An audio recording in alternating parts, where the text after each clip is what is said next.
आज का विषय है मकड़ जाल। मकड़ जाल है क्या?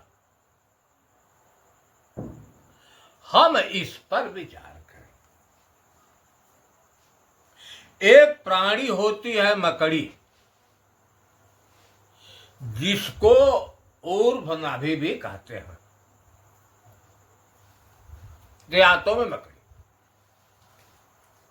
मकड़ी एक ऐसी प्राणी है कि अपने मुखार बिंद से वह लार निकालती है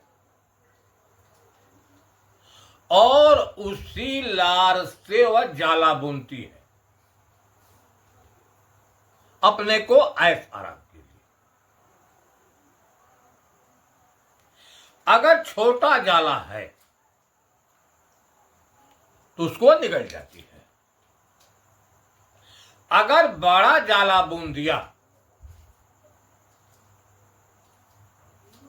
अपने आहार के लिए, उन लोगों को फंसाने के लिए, तो मकड़ी स्वयं उसमें फंसकर अपने प्राण गंवा देती है।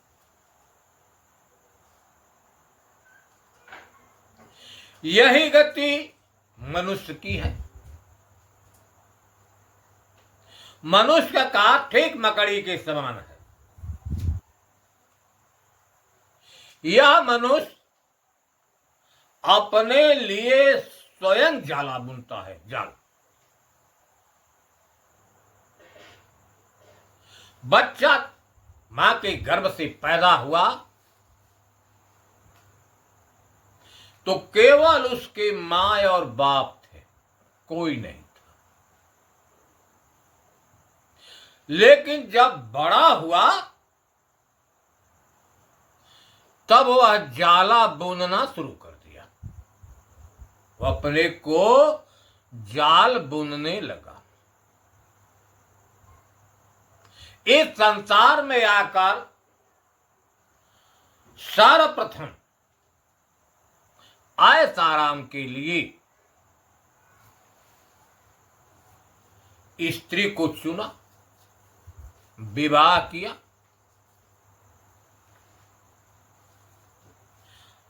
अब पहली जाल हो गई उसकी, फंस गया। अब उसके भोजन, आवास, रहन सहन की व्यवस्था। फिर क्या होता है कि कुछ दिनों के बाद दोनों के संपर्क से बच्चे उत्पन्न हो गए। अब जो छोटा जाल था, अब वह जाल बढ़ गया। केवल एक स्त्री की और अपने की व्यवस्था थी, रहन सहन, खान पान, दवा दारू। अब बच्चों की भी हो गई।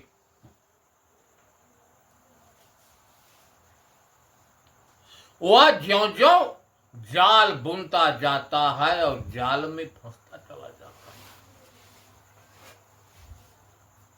है। इस जाल को यह मनुष्य स्वयं बुनता है। मानव के जीवन में बहुत सी जालें फंसाने वाली हैं। आपने देखा एक स्त्री का, दूसरे तरफ जाते हैं धन, पूंजी। आदमी जो है धन में सुख मानता है कि धन में बहुत बड़ा सुख है। सुख प्राप्त करने के लिए वह धन कमाता है। धन बड़ा परिश्रम से कमाता है। उसकी रक्षा में भी कष्ट।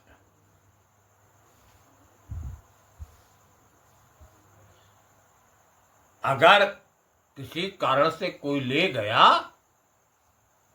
तो उसको बहुत बड़ा दुख होता है क्योंकि धन से उसकी आसक्ति है, लगाव है।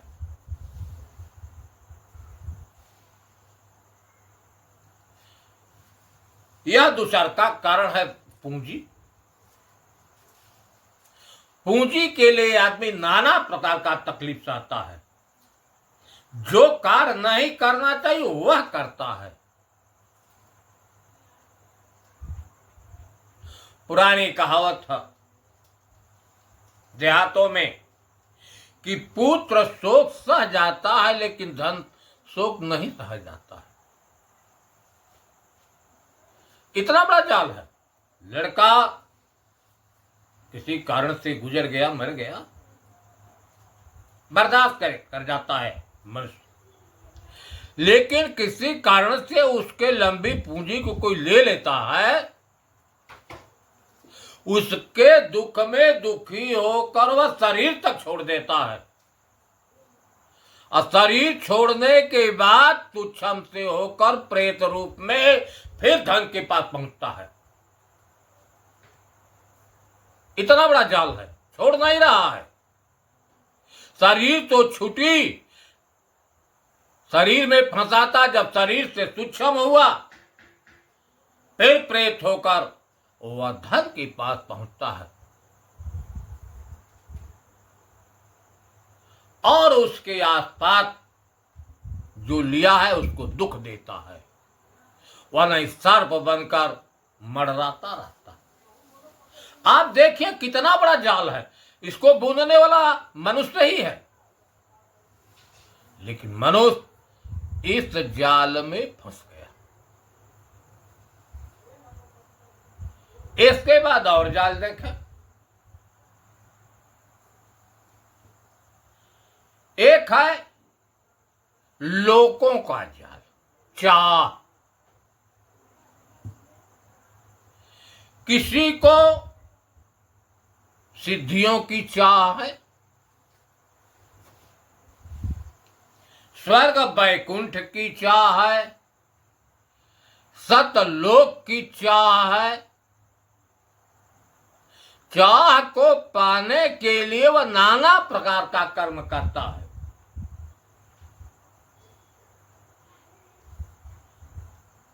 जब कर्म करता है, कर्मों का परिणाम बनता है, तो परिणाम पाने के लिए फिर शरीर धरता है। जाल से छूटा नहीं। यह संसार जो है जाल है,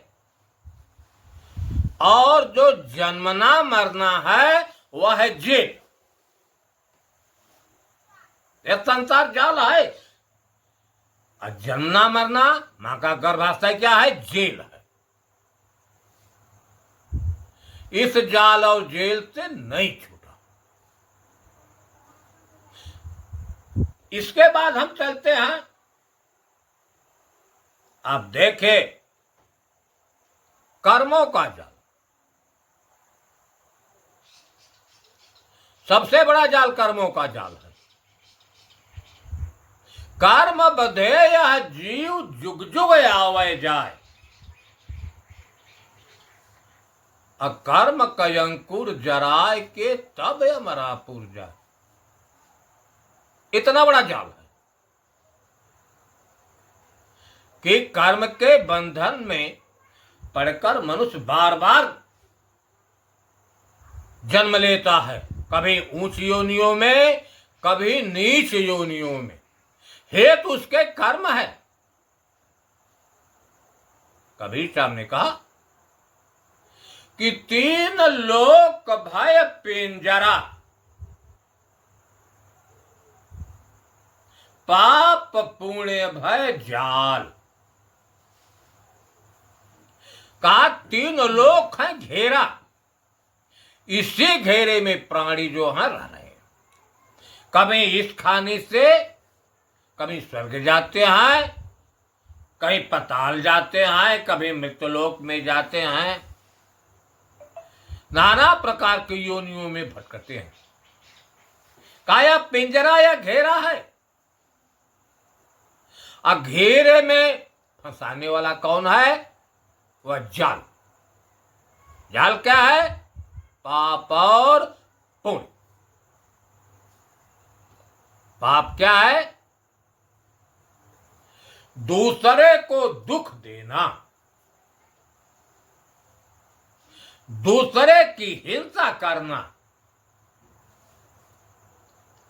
चाहे कायिक, चाहे बातचीत, चाहे मानसिक, किसी प्रकार, चाहे वचन से, चाहे कर्म से, चाहे मन से, अगर दूसरे को दुख देते हैं तो यह पाप है। पुण्य क्या है? दूसरे को सुख देना, चाहे कर्म से, चाहे वचन से, चाहे मन से। परहित सरिस धर्म नहीं भाई, अपर पीड़ा सम नहीं अथमय। निर्णय सकल पुराण वेद कर, अकाऊ तात जानै को। सारे संतों शास्त्रों का यही निर्णय है कि दूसरे को अगर दुख देते हैं तो उस जाल से हम नहीं छूट पाएंगे, दुख मिलेगा।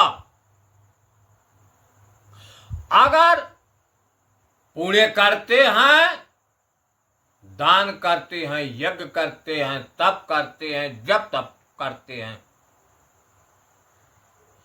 अनेक परमार्थ काम करते हैं, अगर कामना लेकर करते हैं, इच्छा लेकर करते हैं, कर्मों की आशा लेकर करते हैं, फल की आशा को लेकर करते हैं, तो यही पुण्य कर्म जो है जाल बन जाएंगे। हम इस संसार रूपी जाल से नहीं निकल पाएंगे,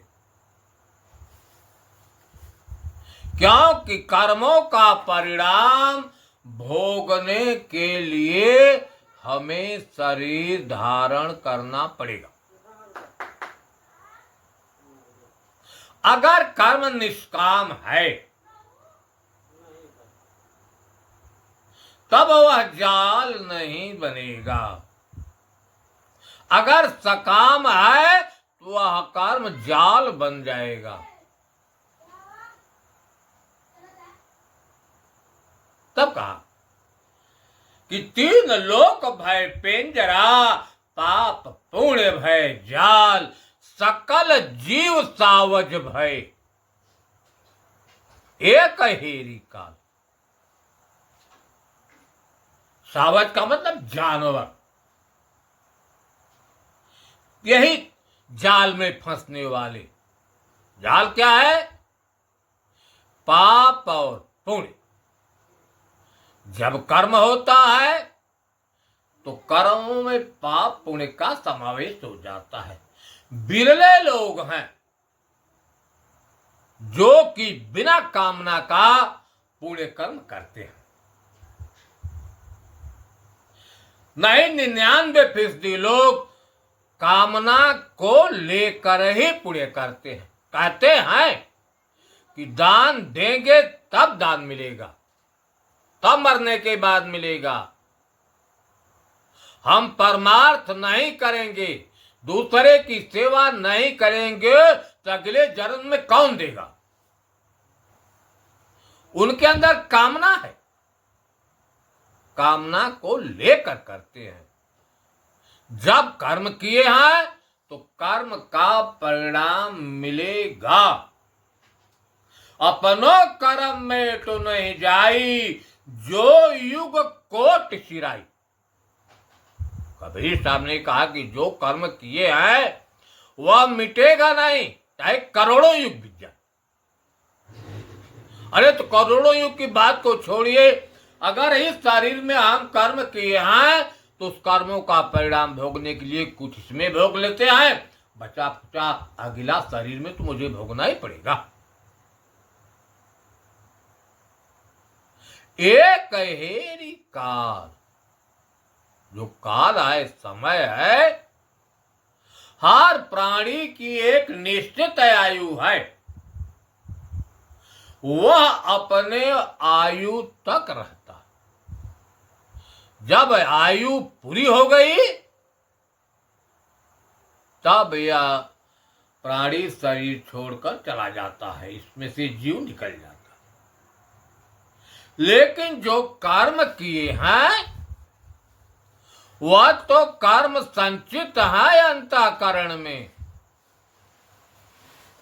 वह नहीं मिटेंगे बिना भोगे। थोड़ा आगे बताए कि यह जग तो जहड़े गया भया जोग नहीं भो, यह संसार बीता हुआ चला गया। हमारी शरीर बीतती चली जा रही है मृत्यु की तरफ। न जोग हुआ न भोग हुआ। जोग क्या है? परमात्म तत्व से मन का मिलना। योग का मतलब होता है दो चीजों को मिलने को योग कहते हैं। पहलू दो है, एक तरफ परमात्मा है और दूसरे तरफ प्रकृति। धन दौलत पूंजी प्रसार सुत वित्त लोक एक तरफ है और एक तरफ है आत्म तत्व। दोनों को उभय में मन है। यही मन अगर प्रकृति से जुड़ जाता है, धन दौलत में फंसता है, तो जन्म और मरण का योग बन जाएगा। वह जन्म मरण के जाल से नहीं छूटेगा। जन्म मरण के जाल में वो फंसता रहेगा। अगर निष्कर्मी होकर बिना कामना का कर्म करता है और परमात्मा तत्व में कहिए, चाहे चेतन में कहिए, चाहे आत्म में कहिए, चाहे स्वरूप में कहिए, यही मन अगर स्थित हो गया तो क्या होता है कि जन्म मरण से रहित योग हो जाता है।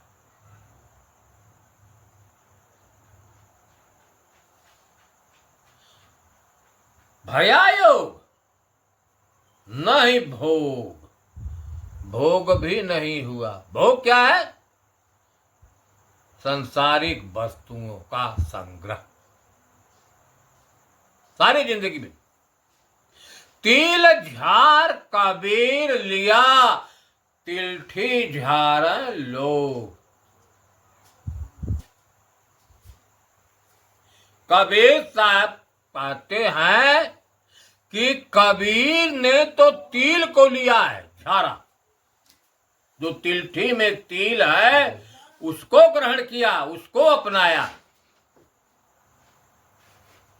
लेकिन अन्य लोग क्या करते हैं? तिलठी झाड़ते हैं।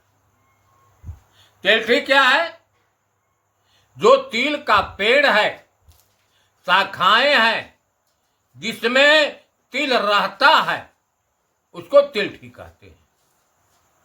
अर्थात यह शरीर जो है तिलठी है और इसमें रहने वाला जो चेतन तत्व है वही तिल है।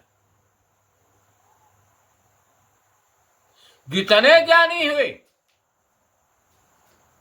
वे तो चेतन को लिए, आत्म तत्व को लिए, नाम रूप से दूर हो गए, छोड़ दिए। लेकिन एक चीज है कि नाम और रूप जो है वह आत्म तत्व तक पहुंचाने के साधन है। नाम रूप दुई ईश उपाधि, अकथ अनादि सुसामिज साधी। जो नाम है और रूप है वह ईश की उपाधि है, यह लक्षण है उसकी। नाम जो है मानंदी माना गया है लक्षणों के मुताबिक। प्रकृति का रूप है, लेकिन चेतन का कोई रूप नहीं है, उसके अंदर लक्षण है। ईश कहता है अकथ अनादि, अकथनीय है, वह अनादि है, उसका आदि नहीं है, न आज तक उसकी संख्या बन पाई। एक कहूं तो है नहीं, दो कहूं तो गारी, है जैसा रहे वैसा, कहीं कबीर भी चाहे। कहा एक कहता तो नहीं है कि एक ही है, ऐसा नहीं है। क्यों कि यह अगणित जीव है।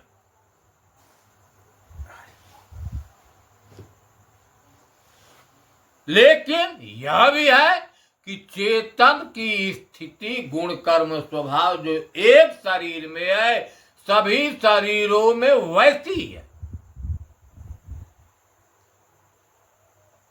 इसलिए साहब ने कहा कि एक कहूं तो है नहीं, है ही नहीं है। क्यों कि जितने पिंड हैं सब में है। कहते हैं कि दो हैं, तो कहते नहीं, यह गाली देने की समान है। अंतिम में कबीर साहब ने कहा कि वह है जैसा रहे। आप देखते हैं हर शरीर में जीव है। आप देखें इस शरीर में आत्मा भी है और इसकी माया शक्ति मन चित्त बुद्धि अहंकार, सारी क्रिया मन चित्त बुद्धि से होती है। और यह जैसा कर्म करता है वैसा परिणाम पाता है। कर्मों को भोगने के लिए कभी ऊंच योनियों में कभी नीच योनियों में यह बार बार जाता है। क्यों कि इसमें जो चेतन है वह आपे आप में पूर्ण है, उसको किसी अन्य की जरूरत नहीं है, उसको किसी के प्रकाश की जरूरत नहीं है, वह स्वयं प्रकाशक है, सबको जानने वाला है। इस बिंदु पर अगर हम जाते हैं, जब हर आदमी अपना कर्म भोगता है तो अगणित जीव है, इस आधार पर हर प्राणी अपने कर्मों का ही परिणाम भोगता है। यह कर्म ही जाल है। अगर निष्कर्मी हो गया, कर्म कर रहा है अच्छे, लेकिन कामना से रहित है, फल की इच्छा नहीं है, तो वह जाल को काट देता है, फिर जाल नहीं बनता। एक है जाल आसक्ति की। आसक्ति क्या है? लगाव, स्नेह, राग, यह आसक्ति बोली जाती है, आसक्ति का जाल है। जैसे प्रमाण में देखें, जड़ भरत जी राजा थे, राजपाट पर लात मारकर वन में तपस्या करने के लिए चले गए। हमेशा परमात्मा तत्व का चिंतन करते थे, हमेशा तपस्या में लीन रहते थे। लेकिन एक हिरण के बच्चे से स्नेह और आसक्ति होने के कारण फिर उनको हिरण का जन्म मिला। यह आसक्ति जो है बड़ी कठिन है। देखिए, एक दृष्टांत है। 5 मुसाफिर हैं, रात का समय है, नदी है, नदी में नाव है। वे पांचों जाकर नाव पर बैठ गए और सोचे कि हम लोग डंगड़ा मारकर अर्थात नाव को खेकर रातों रात उस पार चले जाए, नदी पार हो जाएंगे।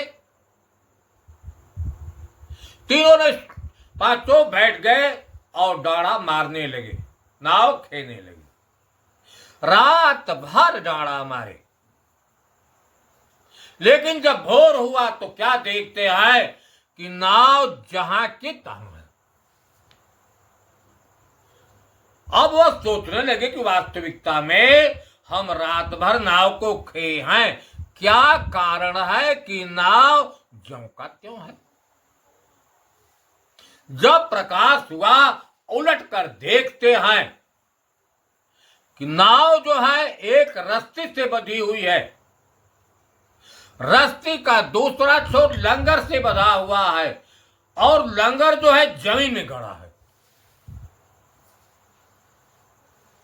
देखते हैं कि रस्सी से बंधी नाव है, इसीलिए नाव नहीं पार। या तो रस्सी नाव से छूट जाती या तो लंगर से छूट जाती तो पार हो जाती। या तो दृष्टांत है, सिद्धांत में देखिए, यह मानव की शरीर जो है नाव है, मानव की शरीर नाव है। इस नाव में बैठने वाले कौन हैं? मन, चित्त, बुद्धि, अहंकार और उनका प्रकाशक चेतन आत्मा, जीव। अज्ञान रूपी रात्रि है, संसार सागर है, संसार सागर है, मोह रूपी नदी है, इससे पार होना है। लेकिन रात का है अंधेरी, सब अज्ञानी हैं, अज्ञान दशा में हैं। संसार से पार होने के लिए वह बार बार कर्म करते हैं, जप करते हैं, तप करते हैं, साधना करते हैं, पूजा करते हैं, पाठ करते हैं। यही डांडा मारना, यही कर्म करना। रात का जब भोर हुआ, कुछ ज्ञान हुआ, तो क्या देखते हैं कि इनका लगाव जो है, यह मन जो है कहां है? राग रूपी रस्सी से बंधा है और राग का रस्सी का दूसरा छोर जो है सांसारिक वस्तुओं से है, प्रकृति से संबंध है, माया से संबंध है। या तो राग रूपी रस्सी टूट जाती या सांसारिक चीजों से संबंध छूट जाता, तो यह नाव उस छोर पर लग जाती, अर्थात भवबंधन से छूट जाते।